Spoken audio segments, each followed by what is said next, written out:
नमस्कार मंडळी, चला तर आज आपण बनवूयात झटपट होणारी खुसखुशीत शंकरपाळी।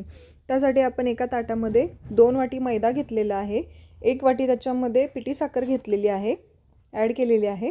त्याच्यामध्ये आपण 1 वाटी दूध घ्यायचं आणि त्यात तूप ॲड केलेलं, गरम करून घ्यायचं ते दूध उकळी आलेलं, त्याच्यामध्ये तूप पण ॲड केलेलं आहे।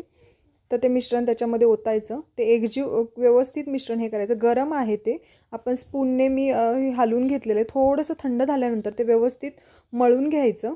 मळून झाल्यानंतर बघू शकता कशा पद्धतीने डो तयार झालेला आहे आपला। डो तयार झाल्यानंतर तो थोडा वेळ भिजत ठेवायचा, म्हणजे साईडला ठेवायचा एका टोपामध्ये।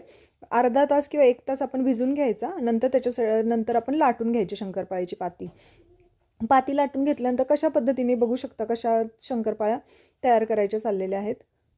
व्यवस्थित असे कट केलेल्या आहेत त्या शंकरपाळ्या। आणि ह्या शंकरपाळ्या आपण गरम तेलामध्ये तळून घ्यायच्या। गरम तेलामध्ये तळून घेत असतानाच लाईट गेलेली आहे, त्याच्यामुळे त्याच्यामध्ये अंधार थोडासा दिसत आहे। तर बघू शकता आपली शंकरपाळी तयार आहे, आपली खुसखुशीत अशी शंकरपाळी। तोंडात टाकताच विरघळते अशी शंकरपाळी तयार झालेली आहे। लाईक, शेअर आणि सबस्क्राईब।